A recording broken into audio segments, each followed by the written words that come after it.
네, 오늘 말씀은 하나님 나라와 재물이라는 제목입니다. 이것이 얼마 전에 저희가 하나님의 나라라는 설교를 한번 했는데요.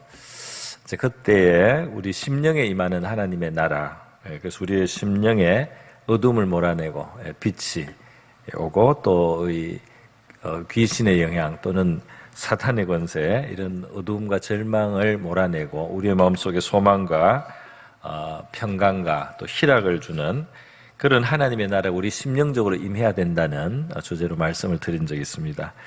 오늘은 이제 그게 또 후속이라고도 할 수 있는데요.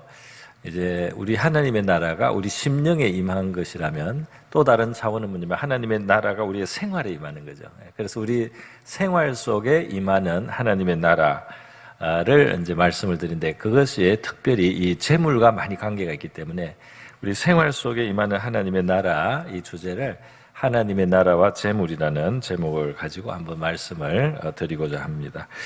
우리의 생활은 이 경제 생활이 굉장히 큰 부분을 차지하고, 또 어떻게 보면 어떤 사람은 거의 전부라고 생각할 만큼 평생 이 물질을 얻기 위해서 우리가 노력하고 일해야 되는 그게 우리의 삶을 대부분 구성하게 되고요. 우리가 직장에서 대부분 생활을 보내게 되고, 그렇게 이제 살아가고 또 모으고, 그리고 또 물려주기도 하고, 이렇게 하면서 이제 살아갑니다. 물질이 없이는 살 수가 없는 것이 우리의 현실이고요. 그것은 흙으로 지원받은 우리의 이 땅에서의 삶의 어떤 당연한 모습이라고도 할 수가 있겠습니다. 그렇기 때문에 우리의 생명과 삶이 그의 이 물질에 크게 영향을 받기 때문에 우리는 여기에 민감한 거죠. 그런데 바로 이제 하나님의 나라도 마찬가지입니다. 우리가 민감한 그 부분은 중요한 부분이라는 뜻이고, 하나님은 우리의 중요한 삶의 영역에서 하나님이 우리를 다스리시기를 원하고, 또 우리를 축복하시기를 원하고, 또 우리를 인도하시기를 원하시는 것이죠. 또 하나님을 바로 그런 영역에서 우리가 경험하는 것이 합당하다고 하겠습니다. 우리가 얼마나 이 경제가 우리에게 중요한 영향을 주느냐, 우리 한국에서는 그게 잘 드러난 사건이 있어요. 제가 지난번에도 한 번씩 말씀드린 건데요. 우리 대한민국처럼 분리수거를 잘하는 나라가 별로 없습니다. 그거 귀찮은데요. 분리수거 이제 선진국에서 이 공공의 유익을 위해서 사람들이 조금 신경을 써서 분리를 이렇게 하기도 하지만, 한국은 굉장히 철저하게 해요. 왜 한국은 분리수거를 철저하게 하느냐? 이게 달려 있어요. 분리수거를 종량제 봉투에다가 딱 해가지고 이걸 분리를 해야지 손해를 덜 봅니다. 분리를 철저히 해야지 조금이라도 이 돈이 덜 나가요. 그래서 분리를 안 하고 대충 하면 돈을 많이, 봉투를 많이 써야 되기 때문에 돈이 많이, 그러니까 이 돈 문제가 딱 걸리니까 우리가 최선을 다하게 되는 겁니다. 최선을 다해서 분리를 해가지고 재활용할 거는 다 갈아내게 되는 거예요.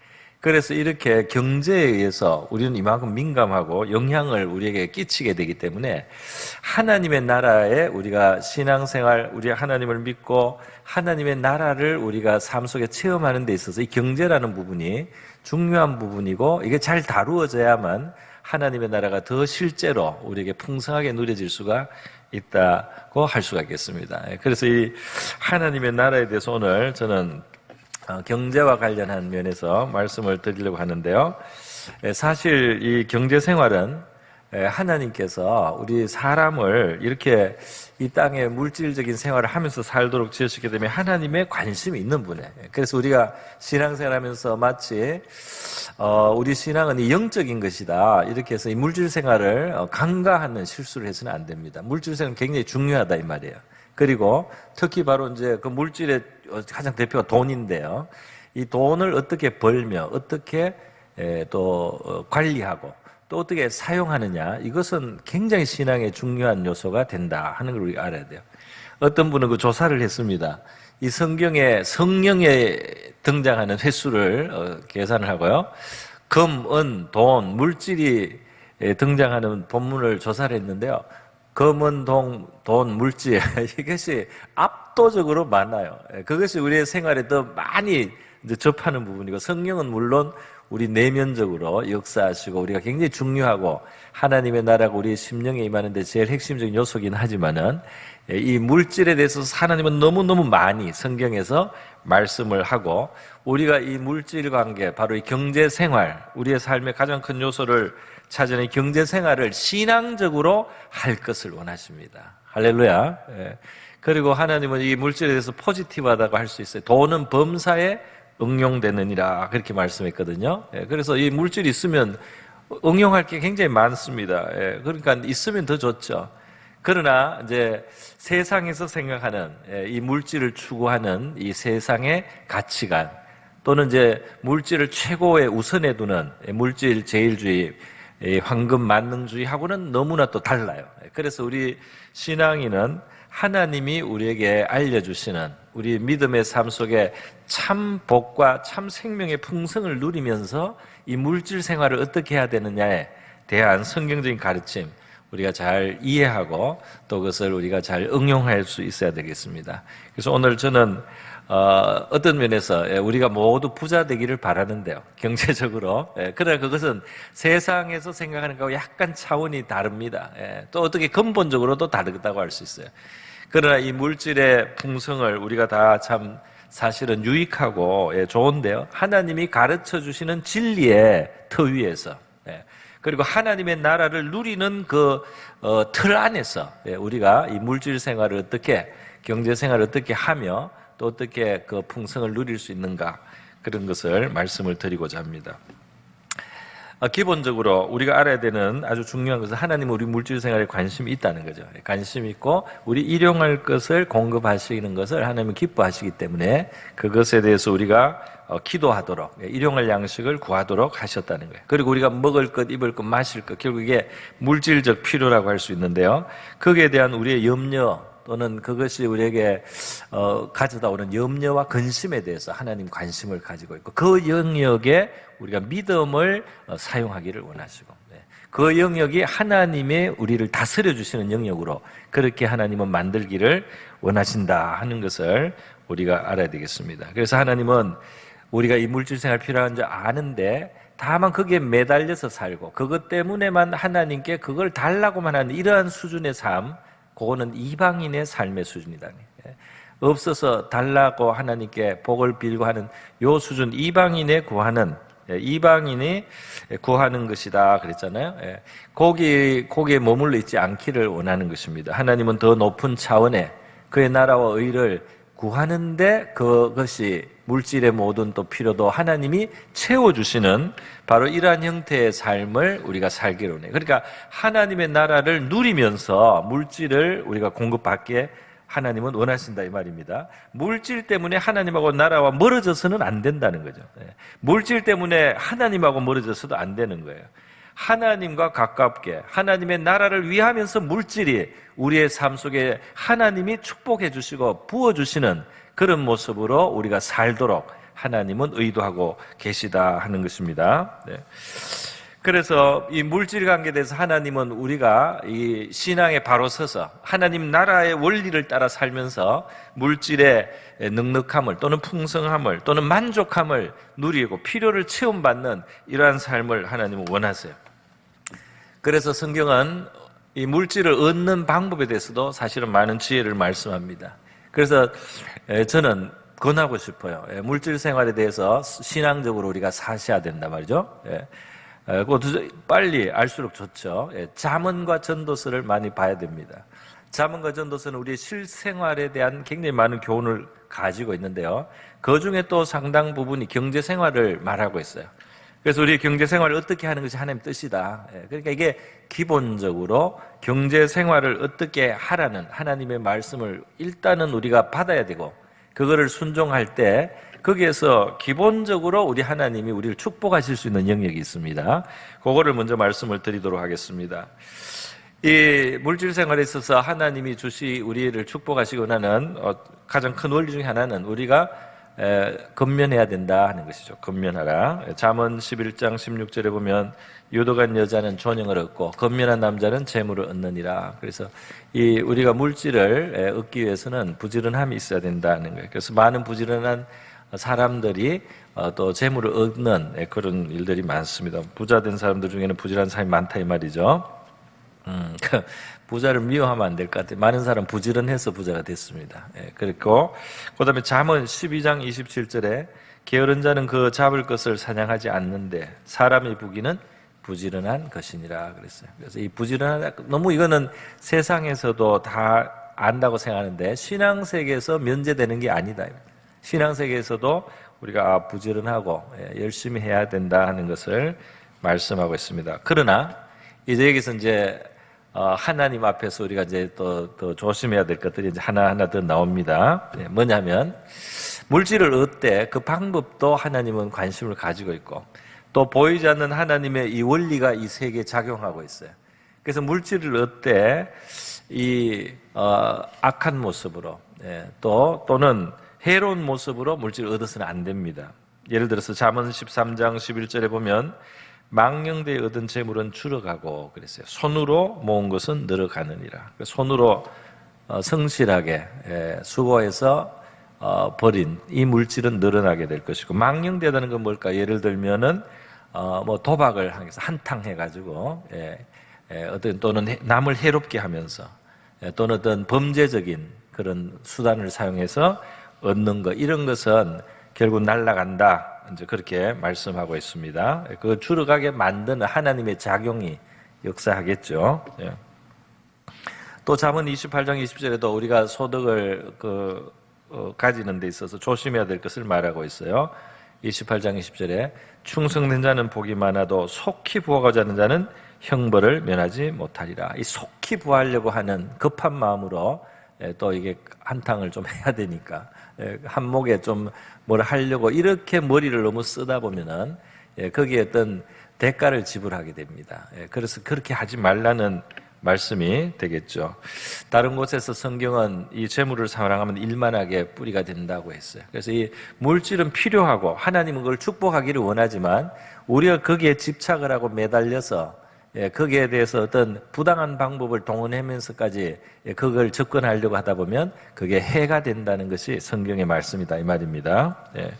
그러면 이 반대가 있겠죠. 반대가 있습니다. 물질도 이 선과 의하고 관계가 있어요. 불의한 것이나 망령된 것이 우리에게 결국 물질적으로 문제를 낳듯이 선과 의도 물질적인 영향을 우리에게 낳을 수 있습니다. 잠언 13장 22절인데 이건 같이 한번 읽겠습니다. 시작. 선인은 그 산업을 자자손손에게 끼쳐도 죄인의 재물은 의인을 위하여 쌓이느니라. 그러니까 우리가 자자손손으로 끼치는 이 산업을 가질 수도 있어요. 그것은 선이 있어야 된다는 거예요. 선이 있는 물질은 자자손손으로 끼쳐질 수 있다. 그러나 죄인이 물질을 쌓아놓으면 결국은 빨리 그게 떠나간다는 거예요. 자손들이 대대로 못 누립니다. 그렇게 성경은 말씀하고 있습니다. 자, 그 다음 또 있습니다. 그것만 보고요. 넘어가겠습니다. 넘어가서 잠언 11장 25절에 말씀입니다. 네, 이것도 같이 읽겠습니다. 시작. 구제를 좋아하는 자는 풍족하여질 것이요 남을 윤택하게 하는 자는 자기도 윤택하여지리라. 아멘. 할렐루야. 이 말씀은 우리 모두에게 응할 수 있기를 바랍니다. 우리 신자들에게 응해야 되고요. 또 우리 참 믿는 나라가 사실 복을 받고 신앙이 좋은 나라가 사실 세계에서도 물질로 풍요한 편이에요. 여러분 아시죠? 많이 나눠주기도 해요. 많이 구제하는 게 발달돼 있어요. 그런 나라들이 사실 신앙에 영향이 있었던 나라들입니다. 참 신앙 많이 가졌던 그런 사회일수록 이 나눠주는 거 잘합니다. 그리고 구제도 하고요.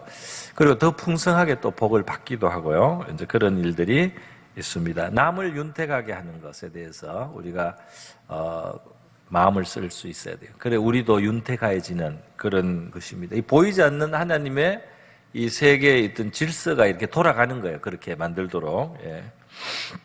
자, 이렇게 해서 이게 아주 일반적인 성경에서 나오는 우리 경제생활, 물질의 또 풍성을 하나님 앞에서 누리는 방법이라 할 수가 있겠습니다. 자, 그런데 오늘 마태복음에서 오늘 예수님은 우리에게 이 이방인처럼 먹을 거, 입을 거, 뭐 쓸 거 이것 때문에 막 고민하면서 그것 때문에 하나님을 그것 때문에 늘 그것 때문에 구하는 그런 삶에 우리가 머물러 있기를 원치 않으시는 거예요. 우리의 삶이 하나님의 나라와 의를 생각하고 그것을 우선하는데 하나님이 물질을 또 채워주시는 그런 삶을 우리가 살아가기를 원하시는 것이죠. 그 염려를 하나님께 맡기고 살아라. 근데 오늘 이 본문 말씀의 바로 앞에 또 이 재물과 우리 신앙의 관계에 대해서 굉장히 중요한 말씀이 앞에 사실 깔려 있는데요. 제가 그것을 지금 안 읽고 바로 우리가 25절부터 왔습니다. 그런데 그 앞에 있는 말씀도 한번 보겠습니다. 이 말씀을 설명을 드리겠습니다. 19절부터 24절의 말씀이에요. 이 말씀에서 여러분이 이 말씀에 좀 친숙할 겁니다. 보물을 하늘에 쌓아두라는 말씀이고요. 이 19절에 그 다음 이 땅에는 도적질을 당할 수 있는데 하늘에 있는 것은 도적질을 당하지 않는다 그랬죠. 그리고 21절에 보물 있는 곳에 마음이 있다는 말씀, 또 22절에 우리의 눈이 이 등불이다. 그래서 눈이 성하면 온몸이 밝을 것이요 눈이 나쁘면 온몸이 어두울 것이니 내게 있는 빛이 어두우면 어둠이 얼마나 다하겠느냐. 눈에 대한 이야기를 갑자기 했어요. 그러다가 다시 물질에 대한 이야기로 넘어갑니다. 이걸 설명드리겠습니다. 눈에 대한 얘기가 중간에 나오고요. 앞에 하늘의 보물에 대해서 이야기를 했어요. 그럼 뒤에는 뭐냐? 재물과 하나님을 함께 섬길 수 없다. 이 말이 나옵니다. 그게 24절에 있는 거예요. 한 사람이 두 주인을 섬기지 못할 것이니 결국은 어느 한쪽이 진짜 주인이 되고 한쪽은 주인이 되지 못한다는 것이죠. 그러니까 물질과 하나님 사이에 분명해야 된다는 거예요. 물질과 하나님 사이에 진짜 누가 내 하나님이냐 이거를 분명하게 해야 된다. 그래서 어떤 사람은 하나님도 믿는다고 하지만 물질이 사실 굉장히 너무 비중을 크게 차지해서 물질에 의해서 모든 게 결정돼 버린다면요. 물질이 내 삶의 모든 것을 주관하는 결정자가 될 때 잘못하면 그게 하나님이 되어가지고 내가 구원주 하나님을 고백하는 이 고백은 좀 껍데기 고백이 되고 실제로는 물질을 내가 하나님처럼 섬기는 그 위험이 있다는 거죠. 그걸 말씀하는 겁니다. 그래서 물질과 재물 중에 뭔가가 더 중요한 우선권을 어딘가에는 우리가 두고 살아야 되는데요. 당연히 이제 하나님이 진짜 하나님으로 우리가 간주해야 되고 그분에 의해서 우리가 사는 것으로 그분이 가장 우선으로 그렇게 생각해야 되고 물질은 그게 부수적인 것이 돼야 된다는 것이죠. 물질을 무시하라는 건 아닙니다. 그런데 이 이야기를 하다가 이 이야기 속에 왜 눈이 있느냐면 이 눈, 보는 눈이 왜 밝아야 되느냐, 왜 이야기를 했느냐 이 말이에요. 왜 눈이 지금 중요하냐? 이 눈은 우리의 이 몸의 눈, 이 육신의 눈을 말하는 게 아니겠죠. 육신의 눈하고는 이 앞뒤에 나오는 이 내용이 차원이 다르죠. 이거는 믿음의 눈이에요. 마음의 눈입니다. 신앙의 눈입니다. 신앙의 눈이 밝아야 된다. 신앙의 눈이 밝다는 것은 무엇을 말하느냐? 앞뒤에 나오는 내용하고 관계가 있습니다. 하나는 뭐냐면 하늘에도 창고가 있다는 걸 바라는 거예요. 할렐루야. 하늘에 창고 있다. 너희들이 하나님의 뜻대로 나누거나 드린 그것이 하늘 창고에 쌓인다 이 말입니다. 그건 하늘의 창고가 있다는 것을 보라 이 말이에요. 그래서 하늘 창고를 볼 줄 아는 눈이 있어야 되고 또 하나의 눈이 뭐냐면 주인을 알아보는 눈입니다. 물질도 우리에게 중요하지만 하나님이 더 결정적으로 중요한 것을 알아봐야 된다는 거예요. 물질이 하나님 밑에 있다는 걸 알아야 되는 거예요. 물질이 우리에게 유익하지만은 그것을 진짜 우리에게 행복한 것으로 만들어줄 수 있는 그 하나님이 진짜 중요한 분이다. 그거를 이제 알아보는 눈이라고 할 수가 있겠습니다. 그래서 이런 관계에 있어서는 이 성경에 또 많은 구절들이 있어요. 우리 디모데전서 6장 17절입니다. 디모데전서 6장 17절 같이 한번 읽어보겠습니다. 시작. 내가 이 세대에서 부한 자들을 명하여 마음을 높이지 말고 정함이 없는 재물에 소망을 두지 오직 우리에게 모든 것을 후히 주사 누리게 하시는 하나님께.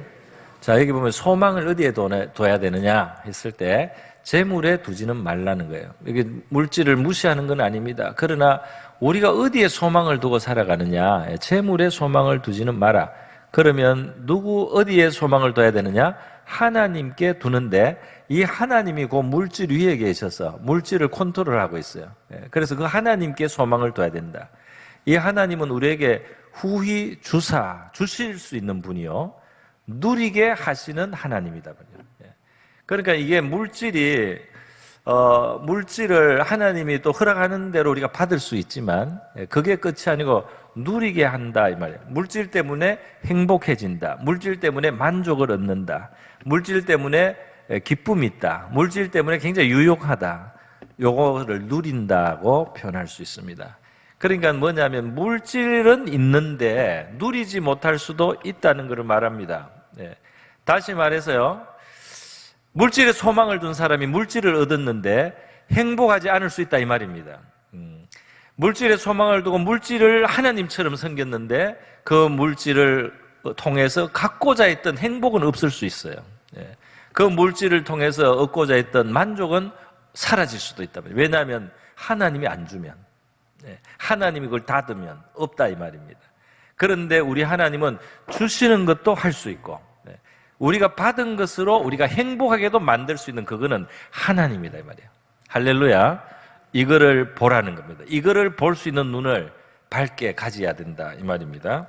그래서 여러분, 이 신명기 8장에는 우리가 알아야 될 게 있다고 했어요. 그게 뭐냐면 물질만 그냥 물질만 따로 있는 게 아니에요. 그 물질을 얻게 되는 과정이 있지 않습니까? 그 물질을 얻게 되는 과정이 있어요. 예를 들면 내가 능력이 있어야지 물질을 획득할 수가 있어요.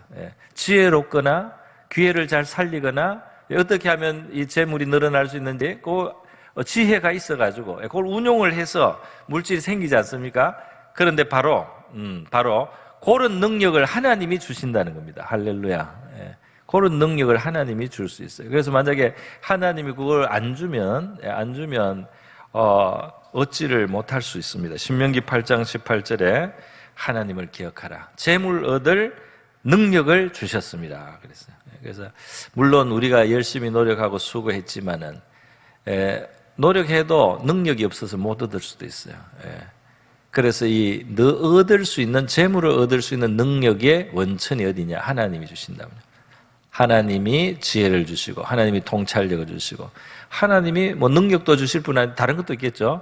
환경을 주시고 기회를 잡을 수 있게 해주시고 하나님이 이렇게 조성해 주셔서 그걸 우리가 얻게 하신단 말이죠. 그런 하나님을 우리가 알고 물질보다도 더 크신 하나님, 물질을 얻게도 하시고 그 환경을 조성하시고 물질 때문에 행복할 수 있게도 만들어주는 그 하나님께 우리의 소망을 두라 하는 겁니다. 그러니까 물질 때문에 하나님과 멀어져서는 안 된다 이 말이죠. 물질을 무시하는 건 아니에요. 끝까지.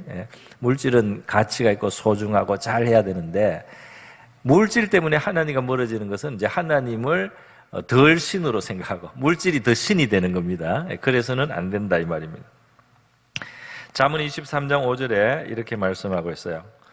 물질은 또 사라질 수도 있는 거다는 거예요. 사라질 수도 있어요. 그래서 굉장히 큰 재산을 가졌던 사람도 의외로 그게 또 없어질 때는 빨리 없어집니다. 그래서 이제 다 된 것처럼 이렇게 착각을 했는데 갑자기 또 다 날아갈 수가 있어요. 그런 일들이 실제로 이제 자주 일어납니다. 잠언 23장 5절에 내가 어찌 허무한 것에 주목하겠느냐? 정령의 재물은 스스로 날개를 내어 하늘을 나는 독수리처럼 날아가리라. 독수리가 억세게 날아가요. 못 막습니다. 그래서 물질이 나가기 시작하면 떠나갈 수 있는 거예요. 그러니까 그 물질의 소망을 다 두고 살다가는 잘못하면 아무것도 남는 게 없는 인생이 될 수도 있다 하는 것이죠.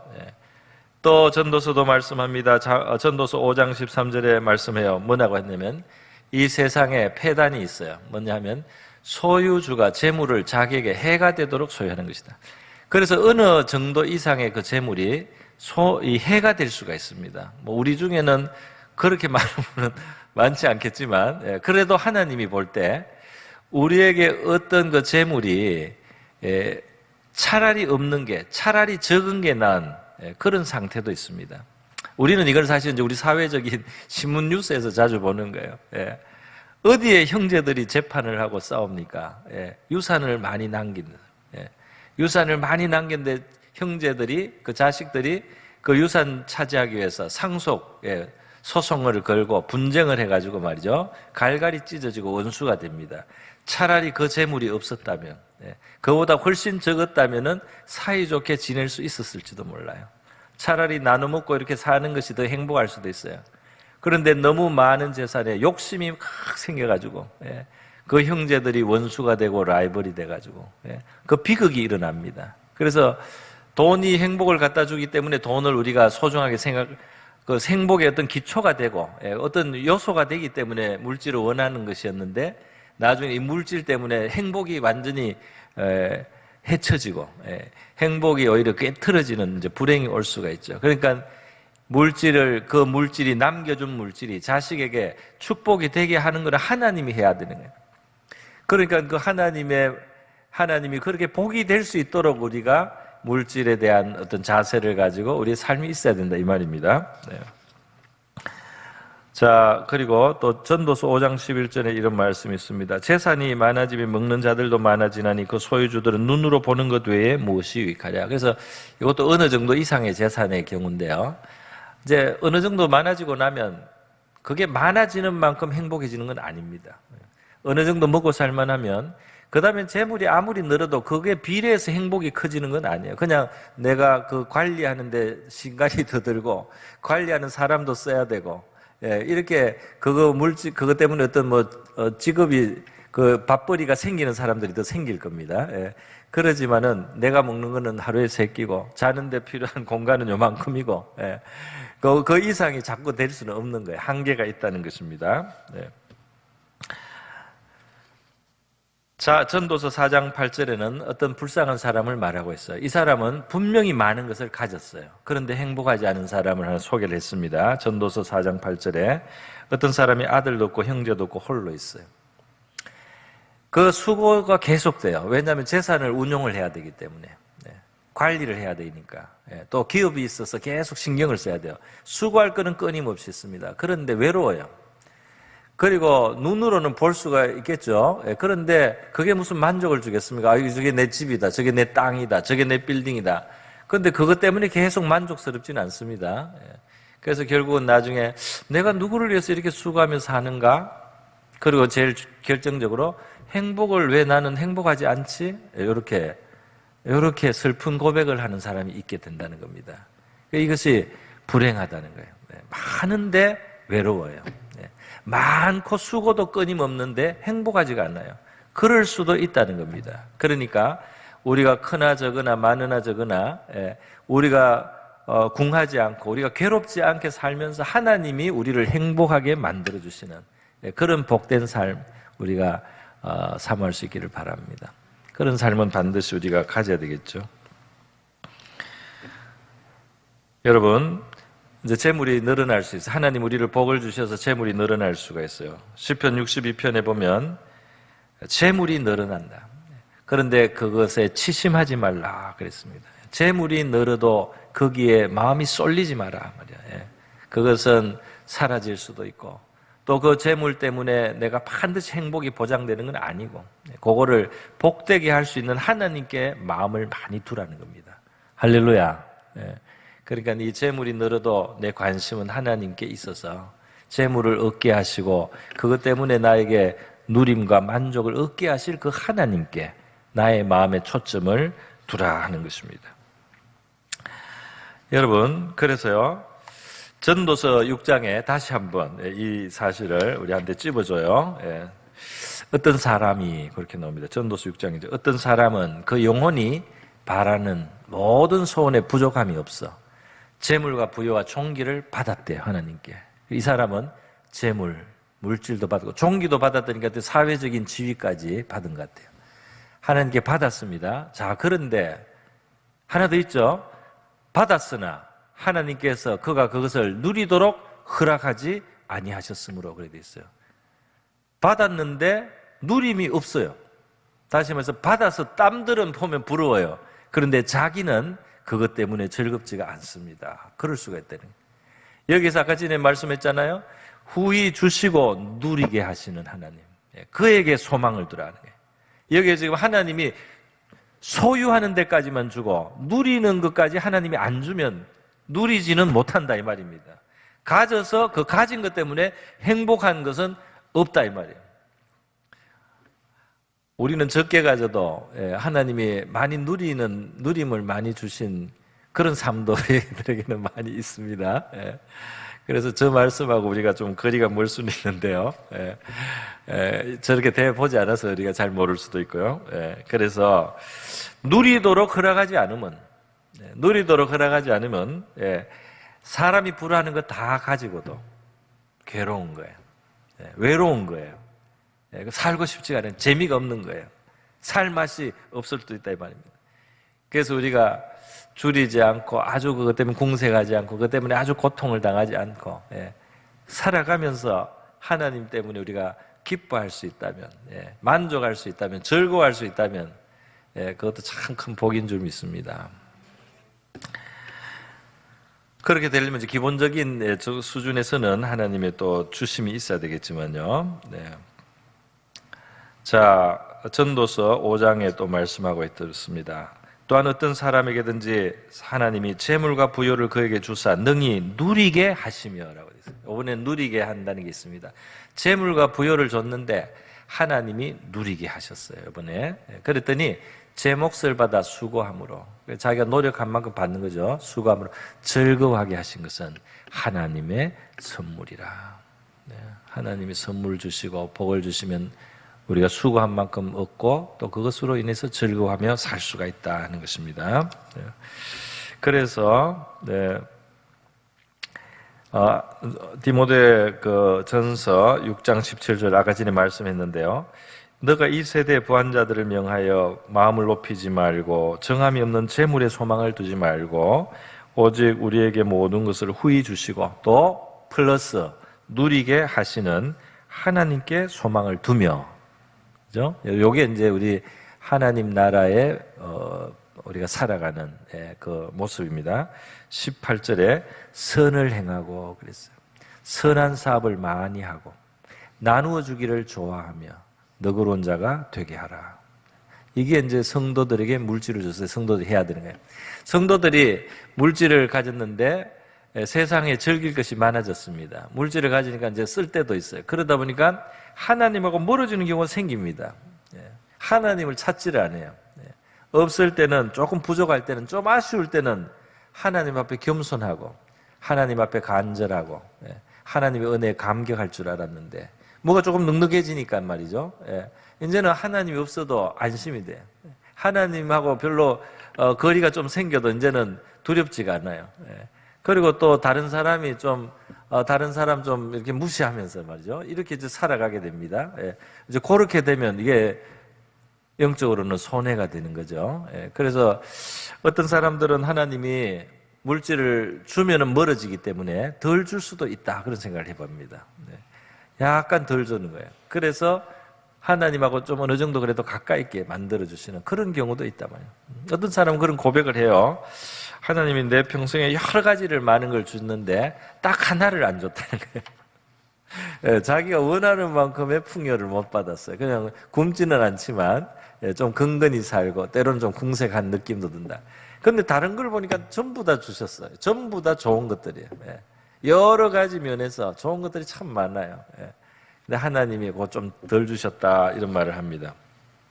그리고 나중에 그런 말도 해요. 만약 그것까지 다 얻었으면 어떻게 됐을까? 그것까지 내가 아주 풍족했으면 사실은 내가 좀 하나님 멀어질 수도 있는 사람이다. 그런 말을 하는 것을 들은 적이 있습니다. 여러분 잠언 10장 22절 말씀 같이 한번 읽어보겠습니다. 시작. 여호와께서 주시는 복은 사람을 부하게 하고 근심을 겸하여 주지 아니하시느니라. 아멘. 자, 이 말씀은 참 뜻이 깊습니다. 여호와께서 주시는 복은 사람을 부하게 할 수 있어요. 하나님의 복으로 우리 재정이 풍부해지는 거 있을 수 있습니다. 그런데 하나님의 복이기 때문에 물질이 늘어도 근심이 겸하지 않습니다. 할렐루야. 그런데 물질이 늘어도 그게 근심이 따라붙는 재산이 있습니다. 그거는 복이 아닌데 억지로 또는 불의하게 억지로 물질을 이제 취한 거예요. 그러면 그게 보이지 않는 이 우주의 원리를 하나님이 작동시켜 놨어요. 그 대가를 치르게 되는 겁니다. 근심이 따라오는 겁니다. 그래서 물질을 가졌으나 행복이 오히려 줄어드는, 행복이 더 추가되지 않는 그런 상태가 있어요. 그래서 물질은 하나님의 복으로 우리가 받아야 된다. 하나님이 인정하시는 방법으로. 그렇게 경제 생활이 이루어져서 그래서 우리가 받기도 하고 누리기도 하고 만족도 되는 그런 경제 생활, 그것이 하나님이 우리에게 주시기를 원하는 경제 생활인 줄 믿습니다. 오늘 이 재정과 관련해서요, 우리는 그래서 하나님이 뜻 안에서 재물을 벌어야 되고 또 관리도 해야 되고 또 사용할 줄도 알아야 됩니다. 어떤 사람은 이 하늘에 쌓아놓으라고 하니까 이 땅에 물질을 가지고 있으면 잘못인가, 잘못이 아닐까 이런 생각을 해요. 그래서 돈을 가지고 있지 못하고 또는 저축을 못하고 이렇게 항상 그냥 나눠줘 버릴 수도 있어요. 그러나 그거는 조금 조심을 할 점이 있습니다. 왜냐하면 관리자는 쌓고 싶다고 쌓고 흙고 싶다고 흙고 그래서는 안 돼요. 관리자는 주인의 뜻을 따르면 되는 겁니다. 그래서 하나님이 우리에게 재물을 계속 잘 관리하고 좀 재산을 모아서 이렇게 하라 그러면 그렇게 하고, 하나님이 이걸 이렇게 사용하라 이런 마음의 감동을 주면 그걸 또 따라하고 이렇게 하면 됩니다. 그리고 충동에 따라서 해서는 안 되고요. 신중한 청지기로서 내 삶을 주관하는 하나님의 뜻을 내가 행하며 산다. 그런 마음으로 자기 물질을 절약해야 될 것 절약하고 또 써야 될 것은 쓰지만 또 모아야 될 것은 모으기도 하는 거예요. 그게 이제 하나님 앞에 경제 생활을 완전히 순종하는 거죠. 그렇게 사는 것이 우리 하나님 나라의 백성으로서 진짜 하나님을 하나님으로 섬기며 사는 겁니다. 하나님이 뜻이 있어서 재정을 잘 모아라. 그럼 모아야 되는 거죠. 쓰고 싶어도 하고 또 막 충동이 일어나도 좀 자제를 해가지고 돈을 좀 보유를 하고 이렇게 할 수도 있어야 된다 이 말입니다. 사실 그 사회학에 막스 베버라는 학자가 있어요. 막스 베버라는 학자가 있는데 그 사람이 쓴 유명한 책이 있습니다. 그게 뭐냐면 프로테스탄트 정신과 자본주의라는 책이 있어요. 그게 무슨 말이냐면은 이 개신교 기독교가 이 세상에 굉장히 건전하고 건면하고 정직하고 성실한 문화를 가져왔어요. 왜냐하면 오늘 우리 잠언에 본 말씀 있잖아요. 전도서에 본 말씀 있잖아요. 그러니까 열심히 살고 건면하고 노력하고 그리고 이제 제가 안 본 말씀 중에 낭비하지 마라 이런 말씀도 있고요. 사치하지 마라는 말씀도 있고요. 절약하라는 말씀도 있고 다 있습니다. 그래서 이제 그렇게 살고 말이죠. 이 살되 내가 있으면 내가 그거를 써버리기 위해서 사는 게 아니고 하나님의 청지기로 사는 거예요. 그러니까 있다고 막 쓰는 게 아니에요. 있다고 다 나를 위해서 사용하는 것도 아닙니다. 나는 열심히 살고 있는데 이것을 관리자로서 살고 하나님의 뜻대로 사용하고 이렇게 사는 거면 거기에 사회적 부가 증가했다는 거예요. 할렐루야. 그 자본주의란 말은 뭐 다른 게 아니고 이 재력이 축적이 돼가지고 이 근대에 이만큼 물질이 풍부한 세계로 올 수 있는 그게 축적되는 것이 뭐냐면 이 개신교도들 중에 은혜 받아서 경제 생활을 하나님의 뜻대로 하다 보니까 이 세계의 물질이 이만큼 풍부해졌다는 겁니다. 그렇게 보는 거예요, 학자가. 그렇게 분석을 했습니다. 그래서 이제 중요한 것이 이거예요. 결국 우리가 하나님의 뜻을 따라 살다 보면 정말 행복한 물질의 풍성에 이제 결국은 나가게 된다. 점점 그런 방향으로 뭐 당대에는 좀 어려워도 좀 더 나아지고 또 더 나아질 수 있는 그런 방향으로 좋으신 하나님, 선하신 하나님, 이 새 세계의 모든 것을 소유하신 하나님이 그 나라와 의를 먼저 구하는 자들에게 더해 주시겠다는 약속의 말씀이 있기 때문에 하나님의 뜻 안에 살아가는 그 후대를 하나님이 축복도 하시기 때문에 결국은 이게 나아질 수밖에 없다 이 말이에요. 자, 그런데 이제 그럴 때 한 번씩 중요한 것이 있습니다. 그게 뭐냐면 바로 이 물질과 재물 중에 이게 역전되지 않도록 계속 하나님이 되시고 재물은 하나님이 나에게 주시는 어떤 그 대상이 돼야 되지. 그 물질이 나의 삶을 보장하고 내가 그것 때문에 그걸 최우선에 두고 그것 때문에 하나님과도 멀어질 수 있는 그런 물질이 돼서는 안 되거든요. 그래서 하나님을 끝까지 하나님으로 알아보고 재물이 늘어나도 거기에 치심하지 않고 재물의 관리자로 살아가면서 하나님이 주시는 복 안에서 행복하게 살아가는 바로 이러한 경제 생활을 위해서요. 하나님께서 이제 우리에게 그 어떤 그걸 주시는 거예요. 예, 믿음의 어떤 훈련을 주시고 믿음의 계기들을 주시는 거예요. 예. 그리고 그 중에 이제 하나는 뭐냐면 10분의 1을 하나님께 드리는 그 제도가 있는 겁니다. 그대로부터. 예. 그러니까 내가 얻게 되는 것들에 대해서 10분의 1 정도는 이것은 하나님께 드리고, 이건 하나님의 것으로 인정하고 하나님의 어떤 일을 위해서 이걸 드리고, 그렇게 하는 거예요. 그래서 이것은 하나님에 대한 기본적인 신앙 고백이에요. 이 물질에 대해서 이것이 하나님께로부터 왔다는 기본적인 신앙이고, 선을 하나님이 그 정도로 이렇게 그어주신 거예요. 하나님이 이게 다 하나님이 주신 거니까 10분의 9를 내놔라. 처음부터 이렇게 하면 누가 그걸 감당하기가 어렵잖아요. 그렇게 하지 않습니다. 10분의 1을 하나님이 그 재정의 주인이라는 사실을 너희들이 그 고백하는, 그 고백을 담은 정도를 요 정도로 계속 표현을 하라 말이에요. 그렇게 해서 하나님이 너의 참 하나님이라는 것을, 너희 모든 것을 결국 얻게 하시는 것은 하나님이라는 사실을 인정하는 그 고백을 11조 생활, 그 정도로 하나님이 우리에게 고백하고 표현하고 훈련하게 만들어 주셨습니다. 할렐루야. 그래서 이제 그렇게 하는 것이 하나의 제도예요. 그리고 우리의 생애를 살다 보면 어쩌다가 하나님이 한 번씩 기회가 생깁니다. 어떤 기회냐? 하나님과 재물 중에 하나님이 진짜 주인이라는 것을 표현하고 고백하는 그런 기회를 주실 때가 있어요.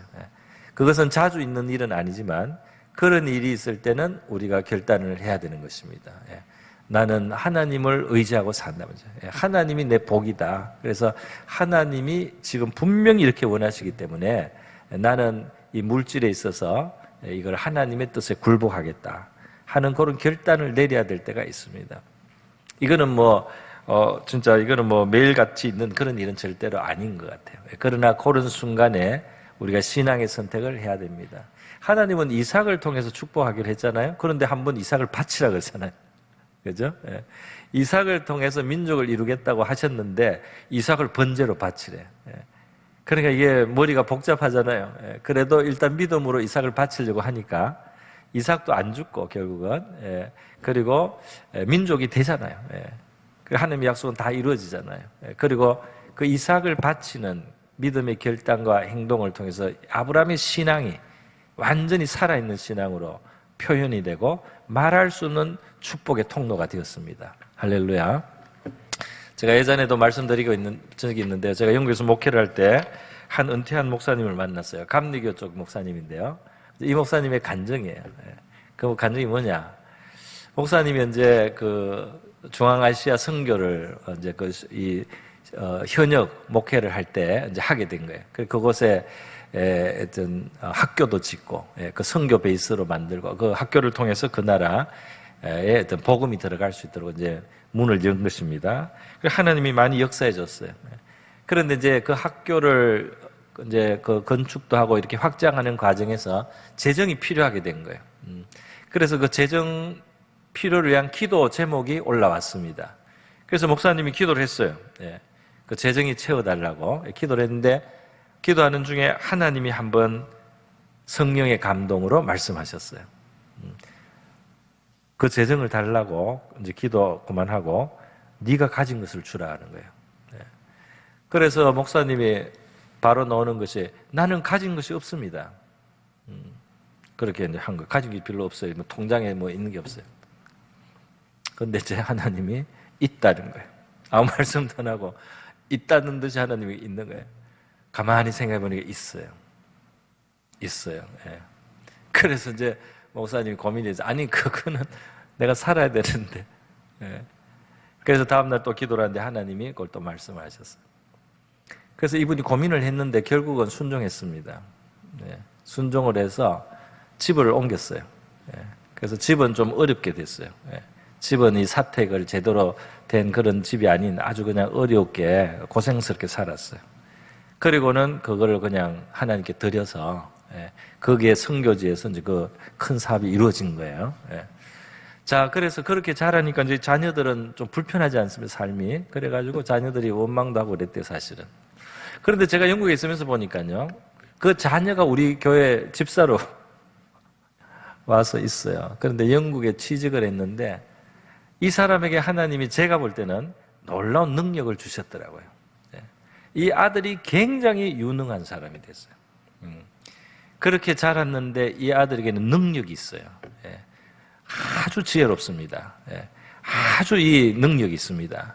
그래서 그 당시 영국의 부동산 또 투자, 금융 이런 관계 어떤 큰 유명한 회사가 있는데요. 동양인은 거의 없어요. 동양인은 그런데 못 들어갑니다. 그런데 이 아들은 들어갔어요. 예. 그리고 거기서 일을 하고 있었어요. 예. 그리고 여러 가지 하나님이 형통하게 하시더라고요. 그래서 그 목사님의 간증을 들었는데요. 그 목사님이 나중에 한 말은 이거예요.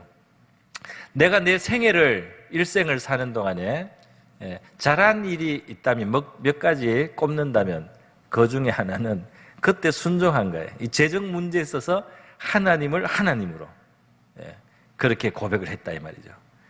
그런데 그분의 다음 이어지는 고백은 이겁니다.